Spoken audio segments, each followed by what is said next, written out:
Direction of light, उसमें सबसे पहली चीज लाइट रेज किसको कहते हैं, ये हम लोगों ने पिछली क्लास में पढ़ा है। When we observe a source of light, then the straight line from that source to our eyes, this straight line, which gives the direction of propagation of light, this straight line is known as ray of light. What does it give? It gives direction of the propagation of light. This is ray of light.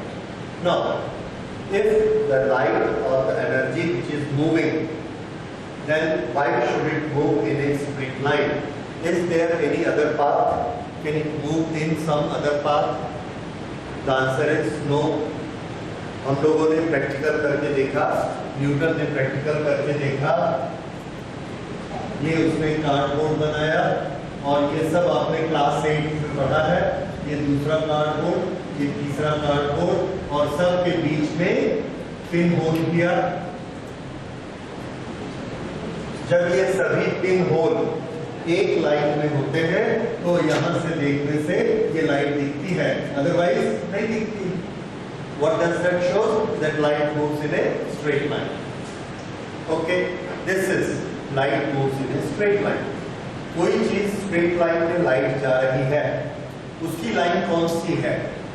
क्या हम इस line को trace कर सकते हैं? The answer is yes, trace कर सकते हैं। किस तरह से ट्रेस कर सकते हैं, उस मेथड को समझिए। और ये मेथड आपके प्रैक्टिकल में भी है। This method is we have a pin और इस पिन को हम सब देख रहे हैं। इसके बाद हमने ये दूसरा पिन लिया और इस पिन के सामने रखा। जैसे ही हम इसको इसके सामने ऐसे लाते हैं, ये पिन दिखना बंद हो जाता है और ये पिन दिखना शुरू हो जाता है। सबके लिए ये एक पोजीशन आएगी। क्यों ये पिन दिखना बंद हो गया? क्योंकि इससे जो रे आ रही थी उसके रास्ते में हमने इसको रख दिया। इसका मतलब ये कहां पर है? इस रे के रास्ते में है। फिर हमने क्या किया, ये दोनों ऐसे रखे हुए थे, एक तीसरा पिन लिया। हमको तो ये एक सामने वाला ही दिख रहा है, उसके बाद हमने ये तीसरा पिन लिया, ये इसके सामने रखा और ट्रायल एंड एरर करके ऐसी जगह रखा कि पीछे के दोनों पिन नहीं दिखेंगे, सिर्फ ये एक पिन दिखेगा। ये क्यों नहीं दिख रहा? क्योंकि यहाँ से जो रे हमारी आंख में आ रही थी उस रास्ते में हमने इसको रख दिया। That means this is also on the path of the ray. इसी तरह से हमने चौथा रख दिया, पांचवा रख दिया और जब ऐसे 5 रखे हमको सिर्फ सामने वाला दिख रहा है, पीछे का एक भी नहीं दिख रहा। इसका मतलब ये जितनी रेज आ रही थी ये सब कहां पर है? उसी रे पर रखे हुए हैं। और उसके बाद हमने ये 5 पिन निकाले और जहां जहां पिन लगा हुआ था वहां एक स्ट्रेट लाइन खींची और जब हमने उन सबको मिलाया तो देखा कि वो शेप कैसी आई। वो शेप हमने देखा इस तरह से straight line I. Now what does it show? It shows that the ray was traveling in a straight line. So the light ray travels in a straight line. लेकिन इस स्ट्रेट लाइन को हम बढ़ाते चले जाएंगे। यहाँ पर हमारा सोर्स है, यहाँ से हम देखते हैं और ये हमको दिखता है। Okay, we can observe it from here. अब क्या हुआ कि रास्ते में हमने यहाँ पर एक दूसरा मीडियम रख दिया, दूसरा मीडियम ट्रांसपेरेंट मीडियम। जैसे यहाँ पर हमने ग्लास रख दिया इस तरह से, या इस तरह से नहीं रखा, थोड़ा सा ऑब्लिक करके रखा। We have put a glass here like this. अब हम इसमें से यहाँ पर पिन नंबर 2, 3, 4 यहां से पहले देख रहे थे तो इस पिन ने इन सब को कवर किया हुआ था। क्यों कवर किया हुआ था? It was in straight line. अब जब हम इसको देखते हैं तो हमको ये तीनों पिन अलग दिखते हैं, ये अलग दिखते हैं, ऐसा हट गया। अब ये समझ नहीं आया कि क्यों हो गया ऐसा, पर ऐसा होता है। इससे हमको ये एक बात समझ में आई है कि अगर बीच में दूसरा मीडियम आ जाएगा तो ये रे ऐसी नहीं है।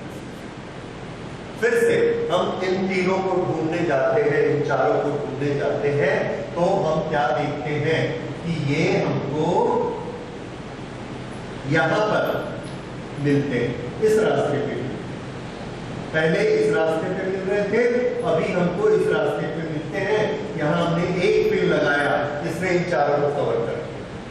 फिर एक दूसरा पिन लगाया, इसने इन पांचों को कवर कर लिया। इसका मतलब अब रे का रास्ता ये नहीं है, ये ऐसा कैसे हो गया? पहले ये था, फिर ये था। तो ये ऐसा इसलिए हुआ क्योंकि हमने इसके बीच में एक मीडियम डाला। इससे हमको ये समझ में आता है कि इस मीडियम में ये रे कैसी गई होगी। आंसर है ऐसी गई होगी, तभी तो यहां से निकल के ऐसे आए।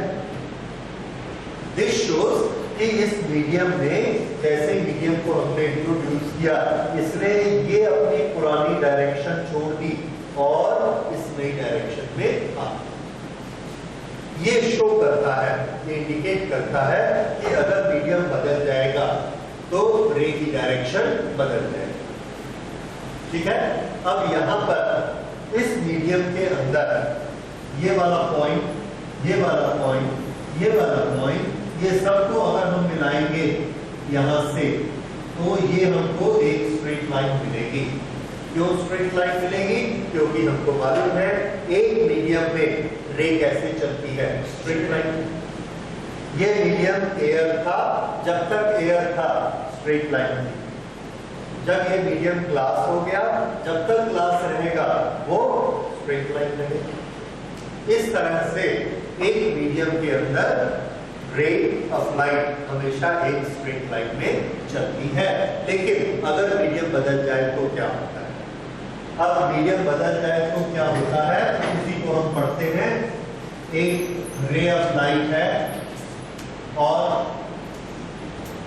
this is the interface.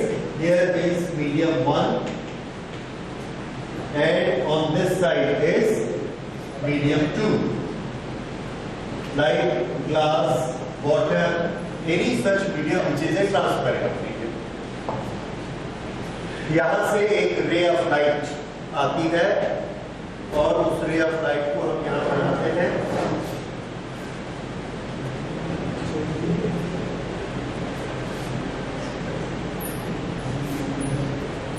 This is a ray of light incident on this surface. ये रे ऑफ लाइट सीधी चलती जाएगी तो ऐसे जाएगी।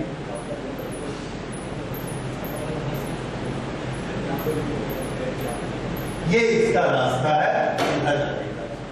लेकिन हमने क्या किया, ये मीडियम 1 में ये मीडियम नंबर 2 ये इसमें डाल दिया, यहां ग्लास लगा दिया। जब हम यहाँ पर ग्लास लगाते हैं और अपने पिन से टेस्ट करते हैं, रे का रास्ता पकड़ते हैं, तो उसको ट्रेस करने से हम क्या देखते हैं कि ये रे अब इधर नहीं जा रही है, ये रे इधर जा रही है, ऐसे जा रही है। अपने पुराने रास्ते से हट गई, इसने डायरेक्शन बदल दी। अंदर में यहाँ भी स्ट्रेट लाइन है, यहाँ भी स्ट्रेट लाइन है, यहाँ पर जाकर ये मुड़ गई है।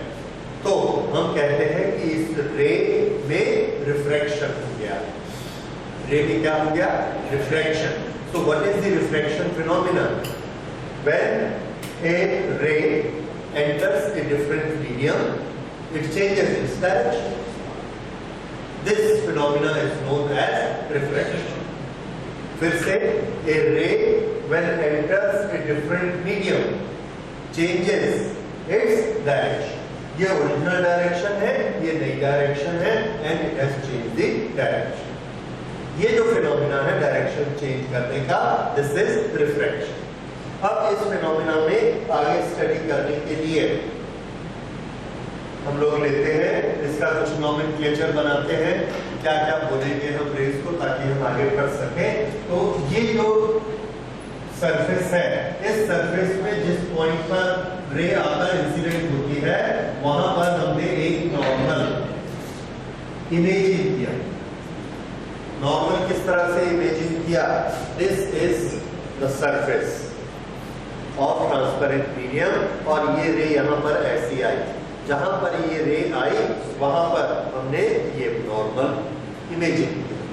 नॉर्मल की क्या स्पेशलिटी है कि इधर ये कितना एंगल है 90 ऐसा अगर इसको कर देंगे तो इधर इधर कितना आएगा 90 on every side it is 90, ठीक है, on every side it is 90 degree, that is normal to the surface. जैसे हमने एक छाता लिया, छाते का हैंडल उस पर नॉर्मल होता है, अगर उस नॉर्मल को हमने ऐसा कर दिया तो पूरी सरफेस ऐसी हो जाएगी, ऐसा किया तो पूरी सरफेस ऐसी हो जाएगी। तो ये रिलेशन होता है नॉर्मल और सरफेस के बीच में। नॉर्मल को टेढ़ा करना मींस व्हाट, पूरी सरफेस को हम ऐसे टेढ़ा कर रहे हैं। Okay, so this is a normal and we call it incident ray और नॉर्मल, इसके बीच में जो एंगल बनता है you all know we call it angle of incidence, और ये वाली रे को क्या कहते हैं incident ray. This is incident ray, this is angle of incidence.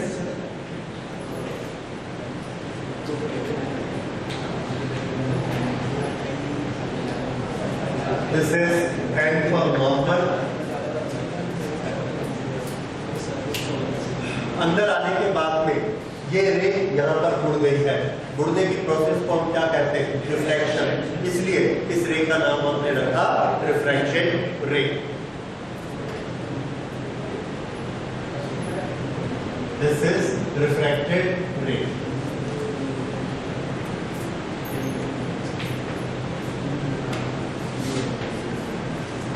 Okay, ये क्या है, this is interface between two mediums.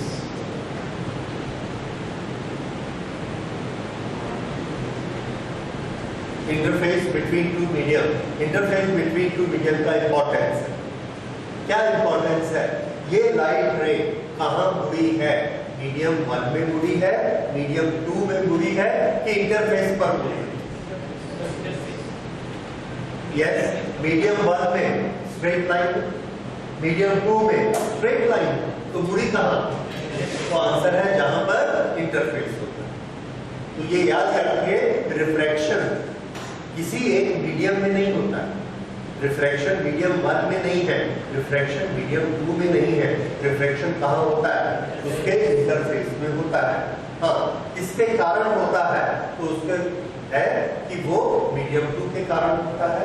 अगर इस मीडियम की जगह कोई दूसरा मीडियम होता तो वो उसको कम मोड़ता या उसको ज्यादा। अब हम उस पर आते हैं कि मीडियम कम मोड़ेगा या ज्यादा मोड़ेगा, इससे क्या होता है। ओके,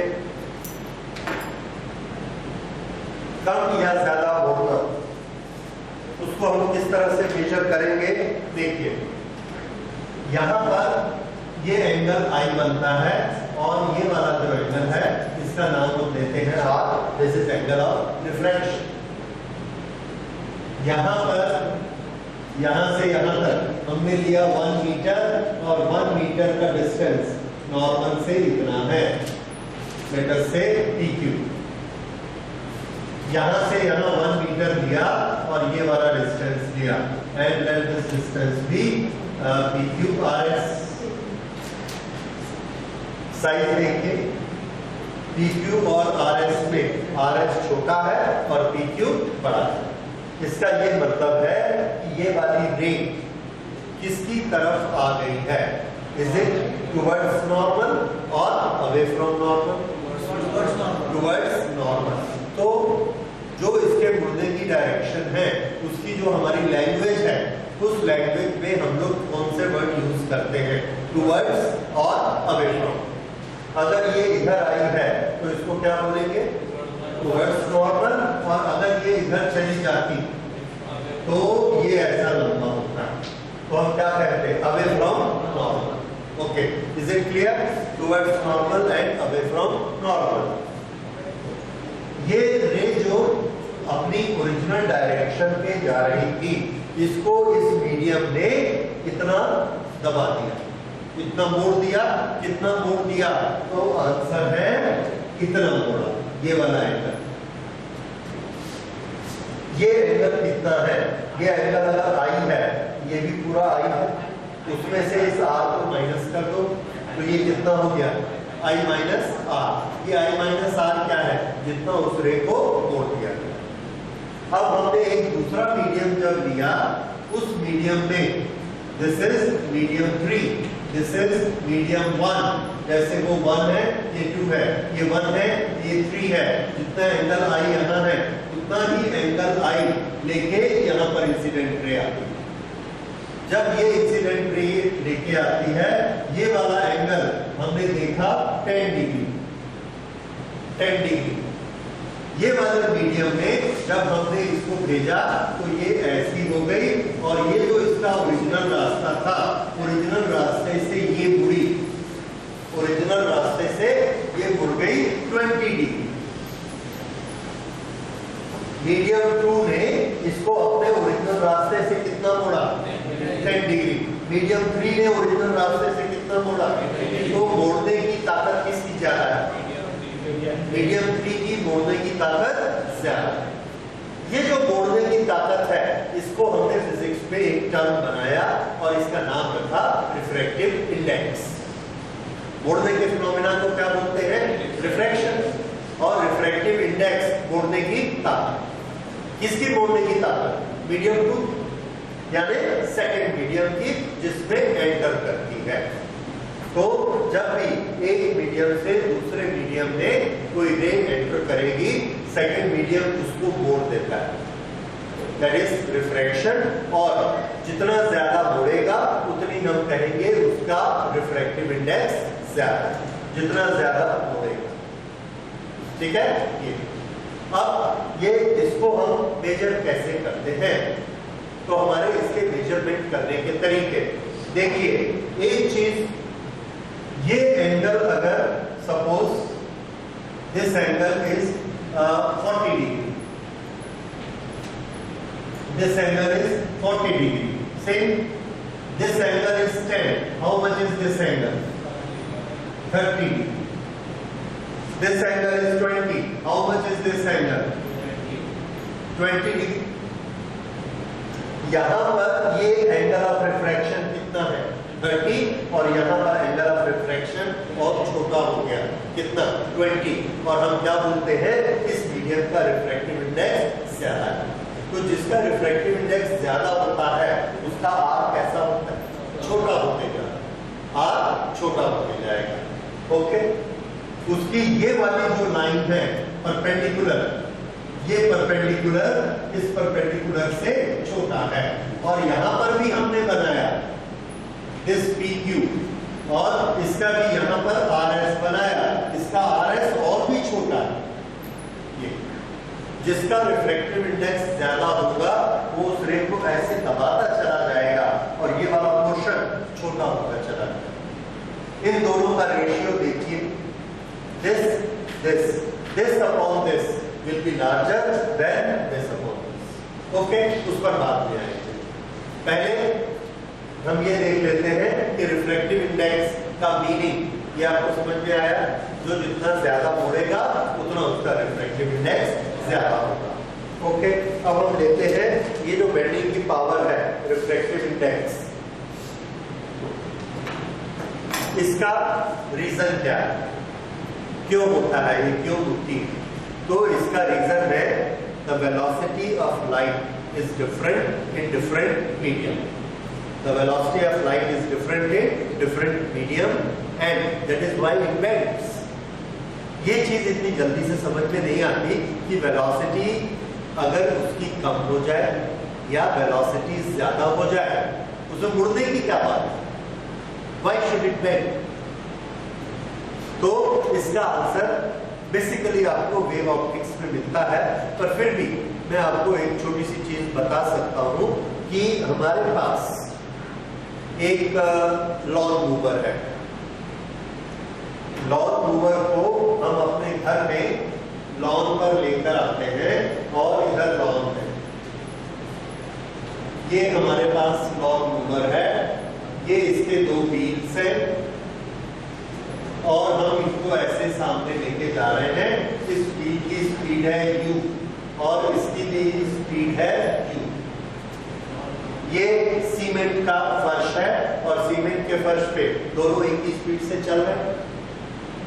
ये यहां तक पहुंचा, ये पहले कहां था, यहां था, फिर कहां है, यहां आ गया, फिर थोड़ी देर बाद हमने देखा ये यहां आ गया। Which is the speed of motion? This is the speed of motion. ऐसे चल रहे हैं ये इस तरह से, ठीक है। ये है wheel number 1, this is wheel number 2। Okay, यहां से लॉन स्टार्ट हुआ, लॉन की कच्ची मिट्टी स्टार्ट हुई। कौन सा व्हील पहले उस मिट्टी पे जाएगा? Wheel number 1। जैसे ही व्हील नंबर 1 जाता है उसकी स्पीड कम हो जाएगी क्योंकि यहाँ गीली मिट्टी है। इसकी स्पीड कम हो गई और व्हील नंबर 2 की स्पीड वो तो वैसी ही है, वैसी ही रहेगी। तो ये जब इतनी दूर पहुंचता है, कितनी दूर, इतनी, दिस इज 1 मीटर, तो ये 1 मीटर नहीं चलेगा क्योंकि इसकी स्पीड कम हो गई। अगर इसकी स्पीड कम हो गई है तो ये कितना चलेगा? आधा मीटर, हाफ मीटर। ये हाफ मीटर चला और ये कितना चला? 1 मीटर। तो अब ये जो इसका एक्सल ऐसा था, ये एक्सल अब कैसा हो जाएगा? This is 1 and this is half. ये एक्सल अब ऐसा हो गया इस तरह से। अब दूसरा व्हील भी यहां पर आ गया। जब दूसरा व्हील यहां पर आ गया, let us say it has become like this। अब ये व्हील भी यहां पर है और ये व्हील भी यहां पर। अब दोनों व्हील मिट्टी पर है। अब दोनों की स्पीड कैसी? सेम है, दोनों एक ही स्पीड से चलेंगे। किधर चलेंगे? नॉर्मल टू दिस, ऐसे ऐसे। क्यों? क्योंकि दोनों की स्पीड एक जैसी। तो देखिए ये पहले ये कैसे चल रहा था? इस डायरेक्शन में। अब कैसे चल रहा है? इस डायरेक्शन। ये हमारा लॉन मूवर मुड़ गया। क्यों मुड़ गया? इसलिए मुड़ गया क्योंकि इस फ्लोर पे इसकी स्पीड ज्यादा थी और इस फ्लोर पे इसकी स्पीड कम थी और ये ऐसे टेढ़ा आया। ये वाले की स्पीड यहां कम हो गई तो ये चला हाफ मीटर। ये अभी भी पक्के में है, मीडियम 1 में है, तो मीडियम 1 में इसकी स्पीड कितनी है? 1 मीटर। और ये ट्रेपेजियम बन गया। ये वाला आर्म कितना है? 1 और ये वाला आर्म कितना है? हाफ। अब इसके कारण क्या होगा? ये वाली साइड मुड़ गई जो कि पहले ऐसी थी, ऐसे चल रही थी, अब ये ऐसे जाने वाली ऐसे, और ये मुड़ के अब इस डायरेक्शन में ऐसा जाने लगा। ठीक है, फिर से देखिए ये वाली बुक, ये ऐसे जाएगा और यहाँ पर इसने एंटर करना है। ये ऐसे एंटर किया तो ये तो हो गया स्लो और ये अभी भी चल रहा है फास्ट, तो ये ऐसा हो इस तरह से। और अब दोनों स्लो हो गए तो ठीक है, ऐसा आगे बढ़े। तो पहले जो चीज ऐसे जा रही थी, ऐसे जाने वाली चीज ये ऐसे घूमी। क्यों घूमी? क्योंकि ये तो है स्लो और ये है फास्ट। अब ये दोनों स्लो हो गए, एंटर कर गए दूसरे मीडियम में, अब ये ऐसा चल रहा है। तो मुड़ने का कॉज क्या है? Change in velocity. अगर पहले चक्के की वेलोसिटी, या ये कहें कि इस नॉन मूवर की वेलोसिटी दोनों मीडियम में अलग अलग नहीं होती तो ये छोटा नहीं होता, दोनों बराबर होते और ये सीधा चलता जाता। तो मोड़ने के लिए रिस्पॉन्सिबल कौन है? डिफरेंट वेलोसिटी इन डिफरेंट मीडियम। ओके, ये चीज समझ में आई। तो उसके बेसिस पे फिजिक्स में हम लोग हर चीज को क्वांटिफाई करते हैं। तो ये वाली जो मुड़ने की ताकत है, इसको भी हमने क्वांटिफाई किया। इसकी हमने क्वांटिटी बनाई कि ये जो यहाँ पर मुड़ता है ये इस पर डिपेंड करता है कि ये कितना मुड़ेगा। अगर ये एकदम ही गीला है, यहाँ पर कीचड़ है और ये चक्का यहाँ फंस गया तो क्या होगा? पूरा ही मुड़ जाएगा, तो हम बोलेंगे इसकी मुड़ने की ताकत बहुत ज्यादा है। ठीक है, हो सकता है अगर हमारा फर्श कच्चा है और हम यहाँ पहुंचे और फर्श की बजाय ये वाला फर्श एकदम चिकना है मार्बल का, तो इसकी स्पीड ज्यादा हो जाएगी। ये 1 मीटर चलेगा तो ये 1.5 मीटर चल जाएगा, इधर मुड़ जाएगा, क्वाइट पॉसिबल। तो इधर मुड़ना है या इधर मुड़ना है, ये किस पे डिपेंड करता है कि वेलोसिटी कम हो रही है कि वेलोसिटी ज्यादा। अब आप ये समझ सकते हैं कि अगर वेलोसिटी कम हो रही है तो किधर मुड़ेगा, इस तरफ, और अगर वेलोसिटी यहाँ ज्यादा हो रही है तो ये ज्यादा दूर जाएगा तो किधर मुड़ेगा, इस तरफ। ये है मुड़ने का गणित, किसके कारण, वेलोसिटी के कारण। तो ये जो मुड़ने की पावर है, इसके लिए हमने एक फॉर्मूला बनाया और ये फॉर्मूला है which gives us refractive index, क्योंकि मुड़ने की ताकत का नाम हम पहले रख चुके हैं, रिफ्रैक्टिव इंडेक्स। सो रिफ्रैक्टिव इंडेक्स, अब ये रिफ्रैक्टिव इंडेक्स किसका होता है, तो आंसर है लाइट रे मीडियम 1 से मीडियम 2 में गई है। मोड़ने का काम किसने किया, मीडियम किसने, 1 ने कि 2 ने, मीडियम 2 ने। मोड़ने का काम किसने किया, 2 ने, क्योंकि 1 में तो सीधी आ रही थी। तो ये रिफ्रैक्टिव इंडेक्स मीडियम नंबर 2 का होता है। किसका होगा, हमेशा जिस मीडियम में रे एंटर करती है उसका रिफ्रैक्टिव इंडेक्स माना जाता है। तो रिफ्रैक्टिव इंडेक्स ऑफ मीडियम 2। लेकिन एक और प्रॉब्लम, जैसे नंबर 2 में जब रे घुसती है तो ये मीडियम पर डिपेंड करता है कि ये किस मीडियम से आई है। वो मीडियम इससे ज्यादा स्मूथ है कि इससे ज्यादा रफ। अगर ये वाला स्मूथ है और ये रफ है तो क्या होगा, इस तरफ मुड़ेगा, और अगर ऊपर वाला रफ है और नीचे का स्मूथ है तो इस तरफ मुड़ेगा। तो इस पर डिपेंड करता है कि इसके कंपैरिजन में ये कैसा है। इसलिए हम लोग कहते हैं रिफ्रैक्टिव इंडेक्स ऑफ मीडियम 2, उसके बाद लिखेंगे विद रिस्पेक्ट टू मीडियम 1।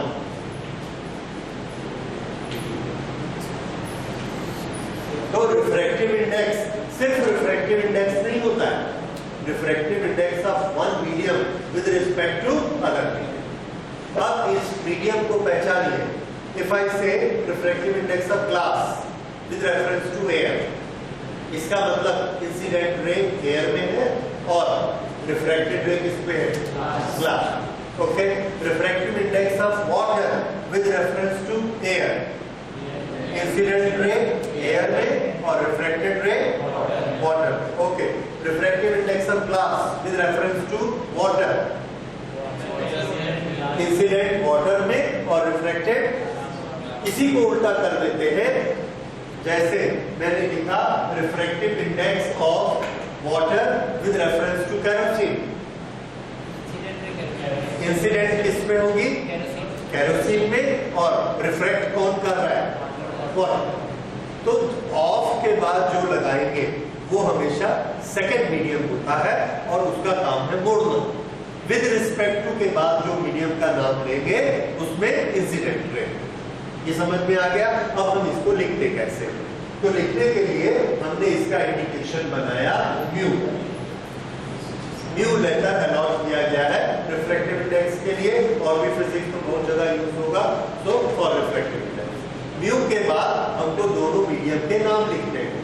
पहले नाम उसका लिखा जाएगा जो मोड़ने का काम करता है, यानी सेकेंड मीडियम। तो if I write here mu of glass, तो मतलब मोड़ने का काम कौन कर रहा है, ग्लास। इंसिडेंट रे कहां से आ रही है, वाटर से आ रही है, then I write here W।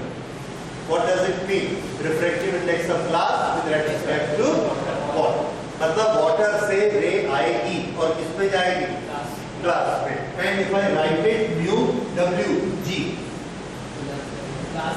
Glass से आएगी और वाटर पे जाएगी। Mu G A, A for air, air से आएगी और ग्लास पे जाएगी। म्यू W A, एयर से आएगी और वाटर पे जाएगी। अब सारे एक्सपेरिमेंट है जो हम अपनी लैब में करते हैं उसमें एयर से रे आती है और जिस मीडियम की हम स्टडी कर रहे होते हैं उसमें एंटर करती है। तो हर एक के लिए हमको क्या लिखना पड़ेगा, mu of g with respect to a, mu of water with respect to a, mu of kerosene with respect to a, mu of turpentine with respect to a. तो विद रिस्पेक्ट टू ए हर एक में आता है, तो हमने उसको लिखना बंद कर दिया। लिखना बंद कर दिया इसका ये मतलब है अगर कुछ नहीं लिखा है तो समझ लेना कि क्या है, राइट।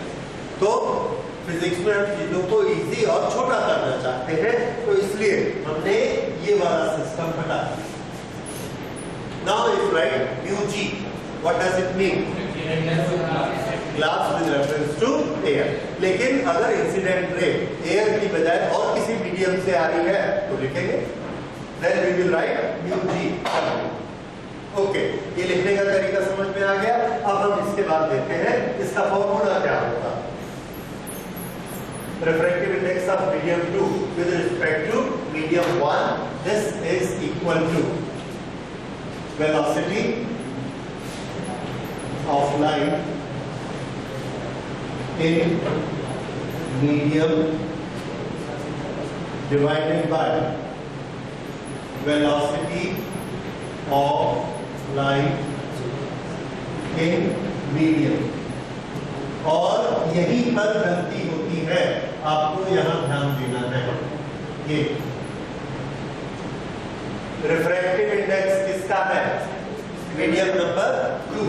जब हम refractive index of medium number 2 with respect to 1 लेते हैं तो ऊपर में velocity of light in medium number 1 और नीचे में मीडियम नंबर 2। ठीक है, ये ध्यान दीजिएगा, ये उल्टा सीधा नहीं होना चाहिए। सो वेलोसिटी ऑफ, अब अगर बताइए म्यू जी ए क्या होगा, velocity of light in air, velocity of light in glass. Okay, mu G water, glass with respect to water, velocity in water, correct, divided by velocity of light in glass, velocity of light in water, velocity of light in glass. ये तरीका समझ में आ गया। तो ये refractive index का fundamental है, बेसिक है कि क्यों उड़ती है light, because velocity is different in different medium, that is why the light bends. Okay, और उससे हमने क्या बनाया, रिफ्रैक्टिव इंडेक्स, यानी दोनों वेलोसिटीज का आपस में रेशियो। अब हम आते हैं next, that is Snell's law. Snell's law of refraction of light. There are two different mediums, medium 1 and medium 2. A light ray strikes the interface with a particular angle I. This is angle of incidence and this is incident ray, and after that it changes its path, it changes its direction and goes in this direction. It may either go in this direction or this direction, in any direction. Okay, so it has bent in this direction, so this angle is angle of refraction R. Now the Snell's first law says that sin I upon sin R is a constant. बड़ा simple rule है, इसके there are different words we use it, तो मैं आपको दोनों तीनों उसके word बताऊंगा। First, the Snell's law says that for a refraction between two mediums, sin of angle of incidence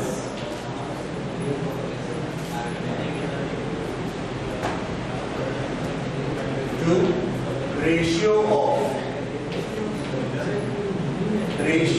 sin of angle of incidence to sin of angle of refraction is a constant. is a constant.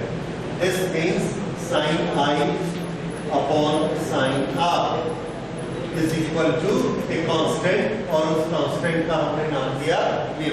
ये mu वही है, हम mathematics से prove कर सकते हैं velocity divided by time क्या होता है, डिस्टेंस. हम ये प्रूव करेंगे कि और साइन भी क्या होता है, डिस्टेंसेस का ratio. We can prove it any time that this mu is same mu as velocity in the first medium to velocity in the second medium. ऊपर कौन है, I. कौन सा मीडियम है, first. Velocity in the first medium is proportionate to sin r. Velocity in the second medium is proportionate to sin r. तो mu क्या हो गया, velocity upon velocity is refractive index. इसलिए वो जो वेलोसिटी वाला रिफ्रैक्टिव इंडेक्स था उसी को मल्टीप्लाई करके डिवाइड करके मैथमेटिकली उसको हमने किसके बराबर प्रूफ कर दिया, sine I upon sine R. आप भी प्रूफ करेंगे, अगली क्लास में हम लोग करेंगे उसको जब वेव्स पढ़ेंगे. तो sine I upon sine R is equal to refractive index of medium number 2 with respect to medium number 1. Many writers are writing this as mu 2 1. ऐसा भी लिख सकते हैं. Some writers are also writing this way mu 2 1. लेकिन आप देखेंगे 2 की जगह नहीं बदल रही. भले ऐसे लिखिए, ऐसे लिखिए, ऐसे लिखिए, 2 हमेशा कहाँ रहेगा, mu के साथ. ठीक है, 1 की जगह अलग अलग कोई राइटर ऐसा लिखता है, कोई ऐसा लिखता है. और इसमें हमको बिल्कुल क्लियर लिखता है कि रे आ कहां से रही है, 1 से, जा कहां रही है, 2. तो म्यू किसका है, 2. लेकिन normally we use it this way, mu 2 1 और म्यू 2 1. तो अलग अलग बुक में आपको अलग अलग मिलेगा, तीनों का मीनिंग एक ही है. Okay, this is sin I. Now sin I upon sin r is equal to a constant. What does it mean? Constant से हमारा क्या मतलब है, तो देखिए मैं कांस्टेंट का मीनिंग आपको बताता हूँ. ये मीडियम 1 है, ये मीडियम 2 है और ये बहुत सारे नॉर्मल हैं. यहाँ पर हमने इंसिडेंट रे बनाया 20, ये यहाँ पर इसका एंगल r बना. फिर यहाँ पर हमने इंसिडेंट रे बढ़ा दिया, नाउ इट इज 30, तो इसका r भी चेंज हो गया. फिर इसका हमने r बढ़ाया, नाउ इट इज 40, फिर इसका r चेंज हो गया. अब हमने इसका i कर दिया 50, फिर से इसका r चेंज हो गया. हर बार हमने i को चेंज किया, r भी चेंज हो जाता है. कैसे चेंज होता है, तो हमारा आंसर है कि r जो है एक फिक्स रेशियो में ही चेंज होता है. यहाँ पर हमने sin i upon sin r उसकी वैल्यू निकाली, यहाँ भी sin i upon sin r निकाला, यहाँ भी निकाला, यहाँ भी निकाला, देखा हर जगह उसकी वैल्यू सेम आ गई. इसलिए उसको क्या बोलते हैं, कांस्टेंट.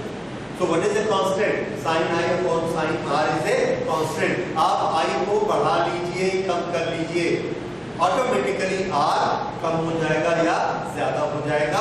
और वो किस रिलेशन को मेंटेन करेगा, sin I upon sin r is a constant.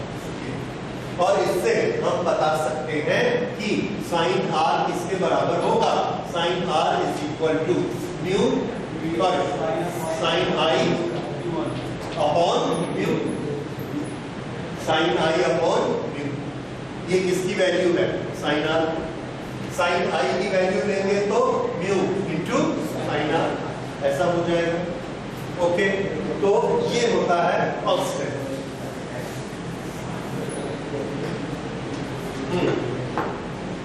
Okay, this is Snell's first law. Now we go for Snell's second law. Snell's second law says that the incident ray, normal and refracted ray, all three are in the same plane. इसको बच्चे as it is रख लेते हैं, सब student, भले उसका मतलब समझ में आता हो या नहीं आता. इसका मतलब क्या है, देखिए ये प्लेन है. अगर ये प्लेन है तो इस पर जो हम नॉर्मल बनाएंगे वो ऐसा बनेगा. This is normal on it, और ये इस पर 90 डिग्री बनाता हुआ आएगा। लेट अस से दिस। ओके, अब इंसिडेंट रे इधर से आती है, एक इंसिडेंट रे इधर से आई और ये नॉर्मल खड़ा ऐसे, ये यहां से रिफ्रैक्ट होके इधर जाएगी, रिफ्रैक्ट होके इधर जाएगी, तो ये कैसे जाएगी, इसके लिए बड़ी इंपॉर्टेंट चीज है, और इसको जरा ध्यान से देखिए। ये नॉर्मल है और ये इंसिडेंट रे, ये रिफ्रैक्टेड रे। देखिए, अब देखिए, ये रिफ्रैक्टेड रे हो सकती है क्या? देखिए, ये नॉर्मल है, ये नॉर्मल है। देखिए, एक पेन और जरा दीजिए मुझे।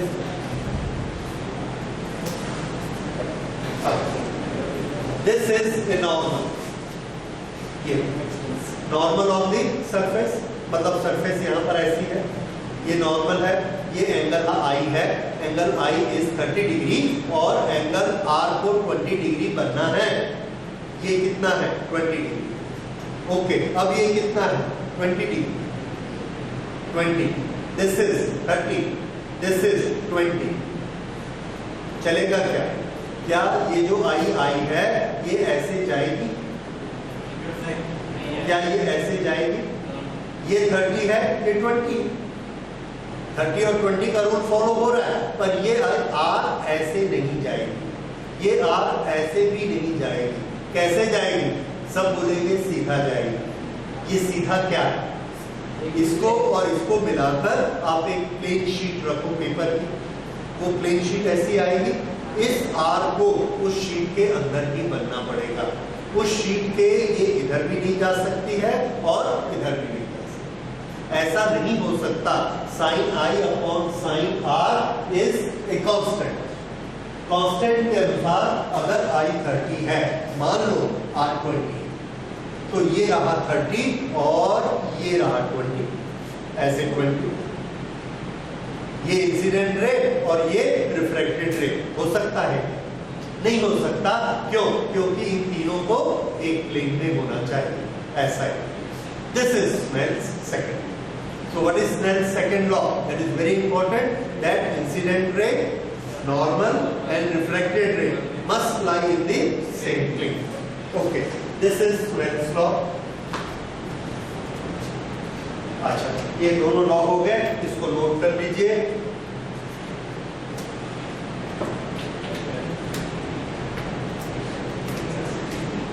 Incident ray, normal and refracted rays lie in the same plane.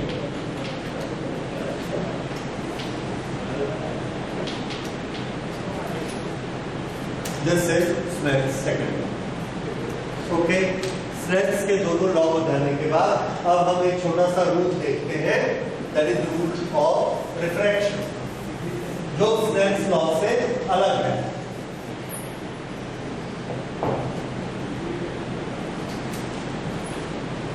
Rule, ये रूल हमको ये बताता है कि जो इंसिडेंट रे है, जब ये सेकंड मीडियम में जाती है, मीडियम 1 एंड मीडियम 2, ये हमने एक इमेजिन किया नॉर्मल, यहां पर एक इंसिडेंट रे आती है, दिस इज इंसिडेंट रे, और ये इसका रास्ता है। इस रास्ते से ये किस तरफ मुड़ेगी? इधर जो मुड़ती है इसको हम क्या कहते हैं? टुवर्ड्स नॉर्मल, और इसको क्या कहते हैं? Away from normal. ये नॉर्मल है, इससे ज्यादा दूर हो गई, अवे फ्रॉम नॉर्मल। ओके, कई मीडियम में हमने देखा टुवर्ड्स नॉर्मल उड़ती है और किसी मीडियम में अवे फ्रॉम नॉर्मल उड़ती है। दोनों केसेस हमारे नेचर में मिलते हैं। हम एक मीडियम में इंसिडेंट रे भेजते हैं और दूसरे में रिफ्रैक्टेड रे भेजते हैं। तो ऐसी कौन सी फिजिकल प्रॉपर्टी है जिसके कारण कभी तो ये रे टुवर्ड्स नॉर्मल मुड़ती है और कभी अवे फ्रॉम नॉर्मल मुड़ती है? नो, वो ठीक है, वेलोसिटी। लेकिन मीडियम की कौन सी कैरेक्टरिस्टिक है? तो इसको हम कहते हैं, मीडियम को हमने क्लासिफाई कर दिया दो क्लासेस। एक क्लास वो जो कि इसको किधर मुड़ेगी, टुवर्ड्स नॉर्मल, और दूसरी क्लास वो जो अवे फ्रॉम नॉर्मल, जो टुवर्ड्स नॉर्मल मुड़ती है। उस मीडियम को बोलेंगे डेंसर मीडियम। क्या बोलेंगे? Denser medium. So this medium is denser medium. और जो मीडियम ऐसा मोड़ देते हैं इसको क्या बोलेंगे? Rare medium. तो what is a denser medium?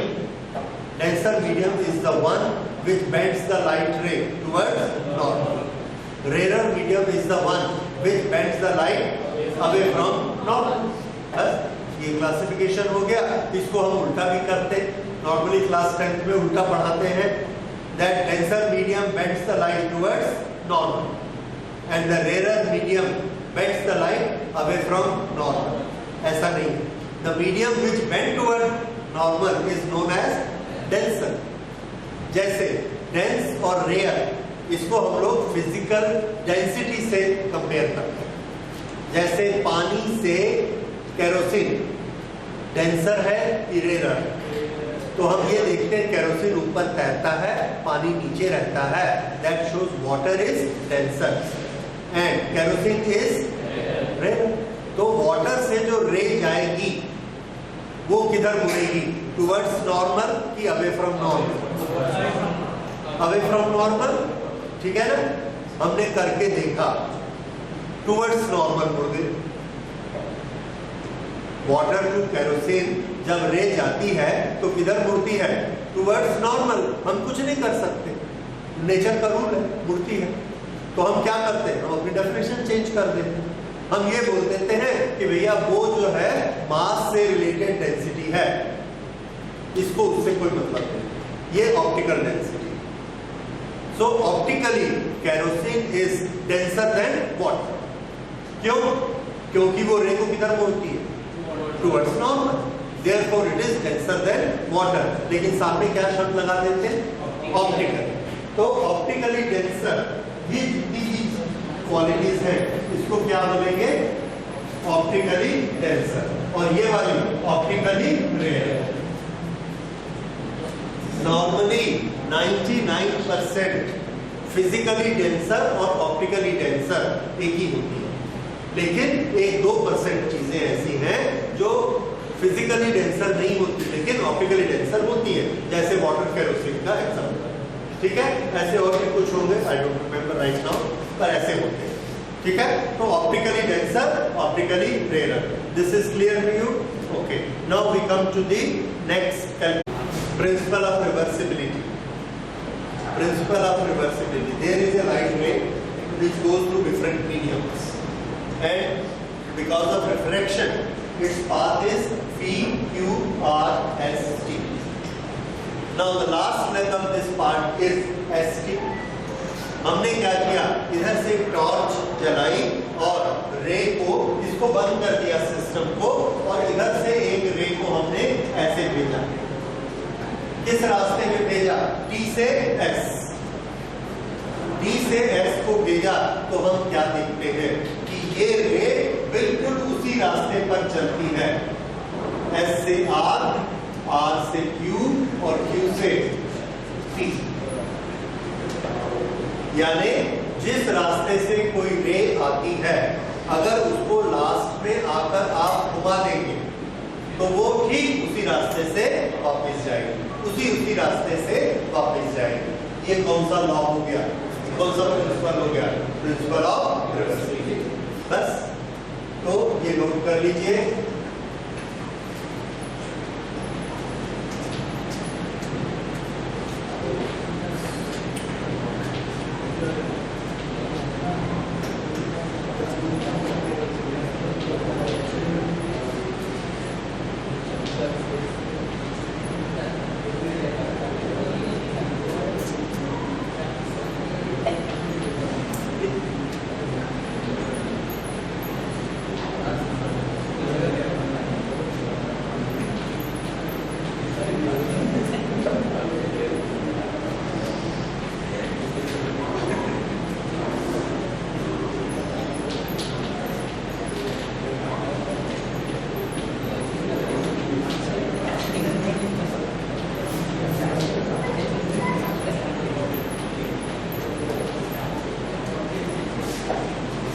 Reverse order में उसी बात को वो फॉलो करेगी।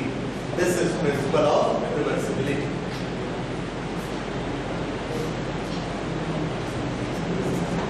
Okay,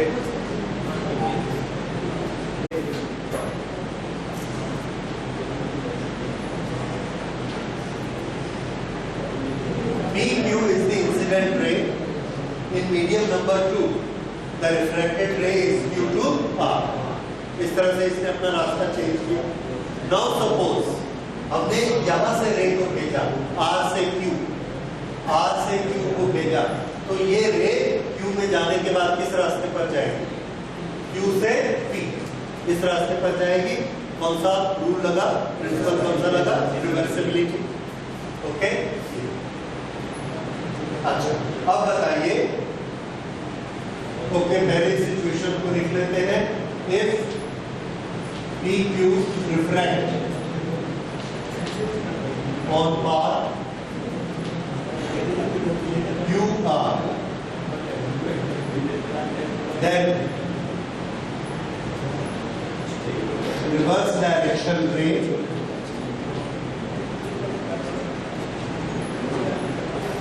RQ will refract by path QP। ये क्या है? Principle of reversibility.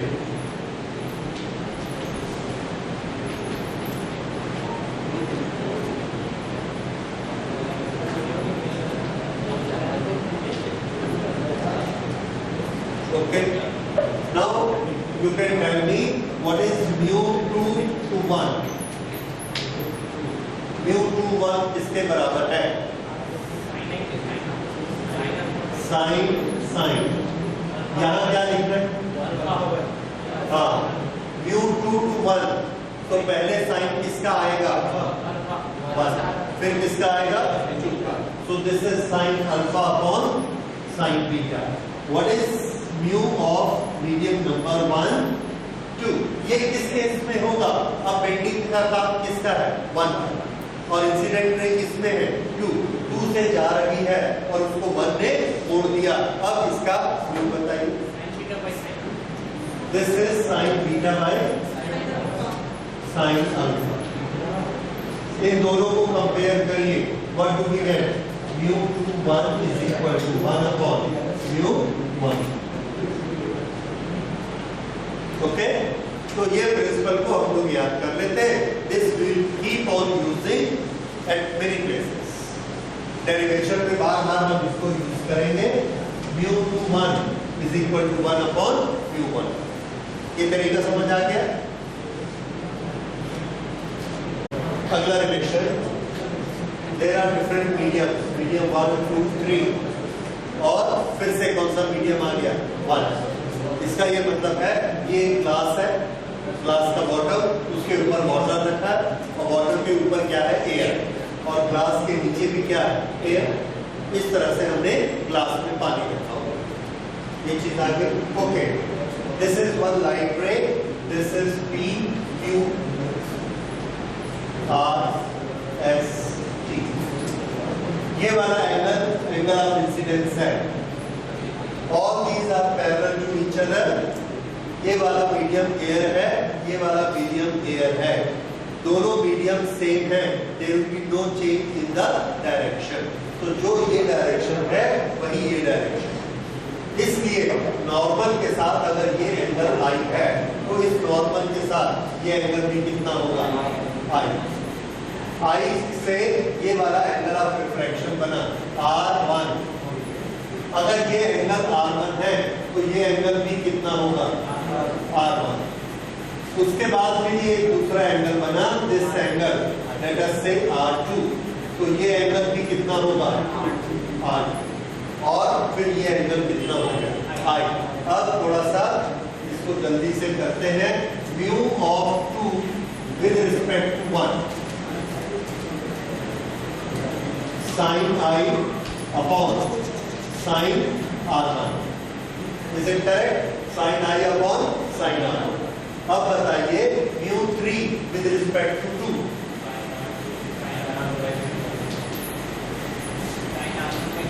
Sign R1 upon sine R2।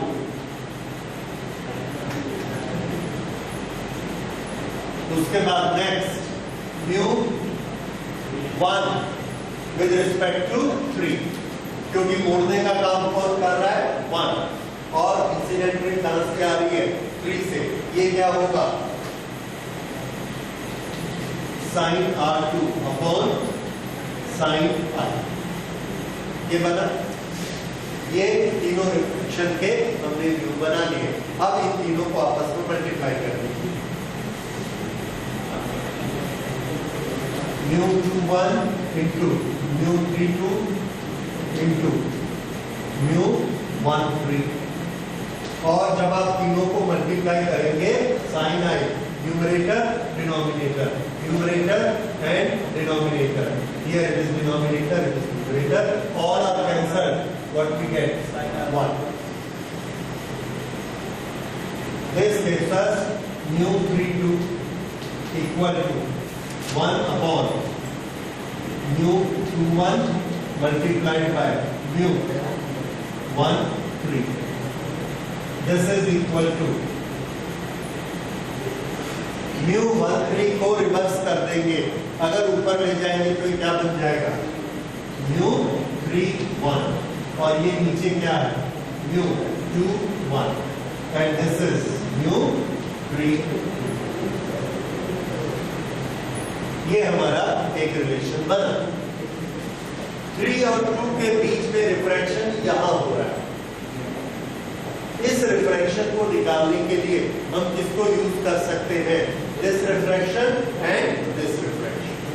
फिर से, अगर मीडियम नंबर 1 एयर है, मीडियम नंबर 2 वाटर है, मीडियम नंबर 3 ग्लास है, तो हम इसको क्या लिख सकते हैं, mu of glass with respect to water is equal to mu of glass, mu of water। और ये अंडरस्टूड है कि ये दोनों with respect to air है, और कोई जरूरी भी नहीं, अगर with respect to केरोसिन होंगे तो भी चलेगा, क्योंकि वो कैंसिल हो जाएगा एक दूसरे से, इसलिए कोई भी सेम नहीं। तो ये जो इक्वेशन बना, this equation is very important, ये बाद में हमको काम में आने वाला है। हम एक बड़ा सा चार्ट बनाते हैं, उसमें हर मटेरियल का एयर के रिस्पेक्ट में म्यू निकाल लेते हैं। हमारे पास तरीके हैं, आगे बढ़ेंगे। तो हमने ग्लास का निकाल लिया, वाटर का निकाल लिया, केरोसिन का निकाल लिया, टर्पेंटिन का निकाल लिया, जितनी चीजें ट्रांसपेरेंट होती हैं सबका निकाल लिया। अब एक में से रे दूसरे में चली जाएगी तो कितना रिफ्रैक्शन होगा, कितना मुड़ेगा, उसको कैसे निकालेंगे, इस फॉर्मूले से निकालेंगे। एक का रिफ्रैक्टिव इंडेक्स डिवाइडेड बाय दूसरे का रिफ्रैक्टिव इंडेक्स, उससे क्या निकल जाएगा, इन दोनों का रिलेटिव रिफ्रैक्टिव इंडेक्स। तो ये हमारे बहुत काम में आएगा। ओके,